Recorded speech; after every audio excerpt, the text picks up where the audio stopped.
வரைக்கும் படம் முடிகிற வரைக்கும் எனக்கு இவனுங்க காட்டல. இந்த ஹீரோயினையும் எனக்கு காட்டவே இல்லை. ஆனால் அந்த பொண்ணை டீசெண்டாக சொல்லிட்டு போது I am very thankful to work with you அப்படின்னு எங்கம்மான்னு கேட்டிருப்பேன். சரி எதுக்கு விட்டுடுவோம். காட்டவே இல்லை சார், ஒரு சீன் கூட வைக்கல. அவ்வளோ அழகாக பொத்தி அழகாக எடுப்பானுங்க நம்ம பசங்க. அதில் Sathish one of the best. அதனால் நம்பி பண்ணலாம். வேறு யாரையாவது விட்டேன்னா ஆர்ட் டிபார்ட்மெண்ட் உங்களுக்கு தெரியும். அவர் இது யார் அவர் நம்மளுக்கு தெரியாது. ஆக்சுவலி இந்த படத்தோட இனிஷியலாக இவன் பேசுனது அணியை வச்சு தான் இது ஃபுல்லாகவே பிளான் ஆச்சு. அது என்னன்னு தெரியல, என்ன மிஸ்பிஹேவியர் வந்து ஏதாவது இருந்திருக்கலாம்.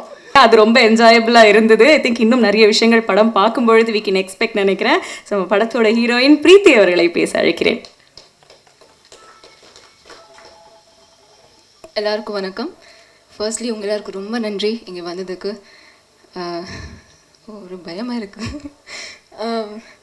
ஃபர்ஸ்ட்லி கிஸ் மூவி ரொம்ப ஸ்பெஷல் எங்கள் எல்லாருக்கும். ஏன்னா it's made with lot of fun, love and entertainment. ரொம்ப பேஷனோட பண்ணியிருக்காங்க. நீங்கள் பார்க்குறீங்க எவ்வளோ ஃபன்னாக இருக்குது. ஒவ்வொருத்தரும் இங்கே ஒவ்வொரு கேரக்டரும் இவ்வளோ ஃபன்னியாக இருக்காங்க. ஸோ செட்லேயே எங்களுக்கு ரொம்ப ஜாலியாக இருந்தது. ஸோ கிஸ் பற்றி சொல்லணுன்னா ஒரே ஒரு தான் என்டர்டெயின்மெண்ட். நீங்கள் ஜாலியாக தியேட்டருக்கு போய் படம் பார்த்துட்டு சிரிச்சுட்டு வரலாம். அந்த மாதிரி ஒரு ஜாலியான movie. So I hope you all enjoy the film. என்னோடய கேரக்டரைசேஷன் ரொம்ப ரொம்ப டிஃப்ரெண்ட்டாக இருக்குது. நீங்கள் பார்க்குற மாதிரி, நீங்கள் சொன்ன மாதிரி ரொம்ப எனர்ஜெட்டிக்காக. எனக்கு தெரிஞ்சு சதீஷ் மாஸ்டரோட ஃபீமேல் வெர்ஷனாக நடிக்கிறேன். அவ்வளோ எனர்ஜெட்டிக்காக.